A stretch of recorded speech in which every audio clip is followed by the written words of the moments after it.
Hello guys, Shivratri म्हटलं की पहिलं मंदिरात जाऊन यायचा विचार केला. मी मंदिरात गेलो. दर्शन करून येण्यासाठी जरा वेळच लागला. तर मग माघाऱ्याला भूक लागलेल्या होत्या. मग मी केल्या काही दसम्या, 2-4 दसम्या टाकल्या. माझ्याकडे पीठ होतं तर मी 2-4 दसम्या केल्या. आणि त्यासोबत खायचं काय हा विचारच करत होते तर मला आठवलं की शेंगादाण्याचं बेसन. तर त्यासाठी आपल्याला लागणार आहेत 2-4 हिरव्या मिरच्या, अर्धी वाटी भाजलेले शेंगदाणे, 2 चम्मच भगरीचं पीठ आणि 2 मिडियम आकाराचे बटाटे मी त्याला शिजून कट करून घेतलेले आहे. तर पहिल्यांदा आपण शेंगदाणे आणि मिरची मिक्सरमधून ग्राइंड करून घेऊया.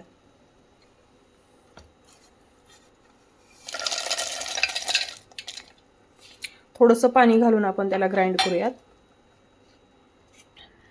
आता आपण एक कढईमध्ये, तुमच्याकडे तेल असेल शेंगदाण्याचं तर शेंगदाण्याचं तेल घालू शकता, परंतु मी इथे तूप घालत आहे.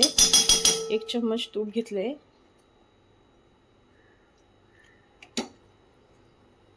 त्यामध्ये मी थोडासा मिरची ग्राइंड करून घेतलेली वेगळी ती टाकते.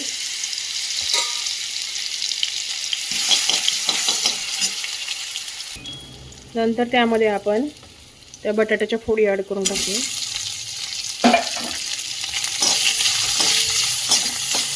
बटाट्याच्या फोडी थोडी परतून घेऊयात तेलामध्ये. शिजलेल्या आहेत त्या, परंतु थोडंसं त्याला तिखट आणि मीठ लागेल यासाठी. त्यानंतर आपण आता अर्धा चम्मच मीठ टाकून घेऊयात त्याच्यामध्ये. नंतर ग्राइंड केलेलं जे आहे शेंगदाणे आणि थोड्या 2-3 मिरच्या त्या आपण त्याच्यामध्ये टाकू.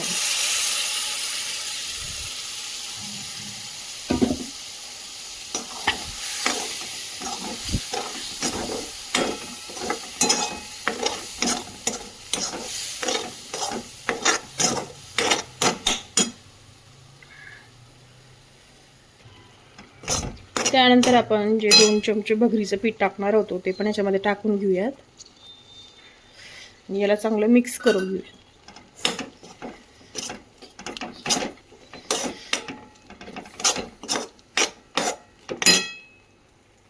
मिक्स करून घेतलेले आहे आपण. आता याच्यामध्ये आपल्याला पाणी ॲड करूयात आपण.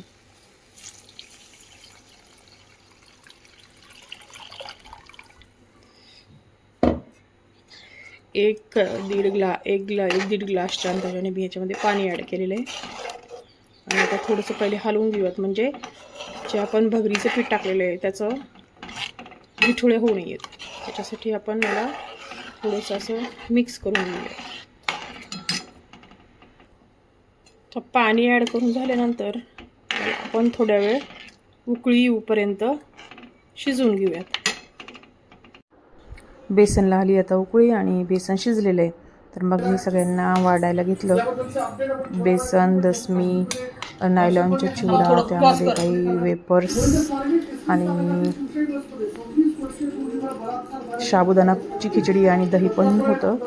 पण शाबू नेहमी सारखा खाऊ वाटत नाही, त्यामुळे मी दसमी आणि बेसन केलं. फराळ करून झाल्यानंतर मग काय आज शिवरात्री आहे तर बेबी म्हटली की मी एक रील्स काढूयात. तर मग त्याच्यासाठी मी तिला रेडी केलं आणि थोडा वेळ प्रॅक्टिस घेऊन तिने मग केलं हर हर शंभू हे गाणं चूज केलं आणि त्याच्यावरच प्रॅक्टिस केली आणि मग आम्ही रील्स काढली.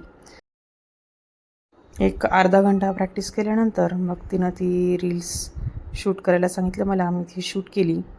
तर ही शूट करायलाही आम्हाला भरपूर वेळ लागला, कारण आमचं बॅकग्राऊंड आता नव्हतं. आम्ही मंदिराकडे गेलो होतो, परंतु तिथे शूट करणं बरोबर नाही वाटलं. मग आम्ही घरातच रील्स काढली. जर तुम्हाला ही रील्स पाहिजे असेल तर मी तुम्हाला डिस्क्रिप्शनमध्ये त्याची लिंक सेंड करते. प्लीज तुम्ही पहा आणि तुम्हाला जर ती आवडली तर त्याला लाईक आणि सबस्क्राईब करा. आणि हा व्हिडिओ तुम्हाला कसा वाटला हे पण मला कमेंट्समध्ये सांगा. थँक्यू.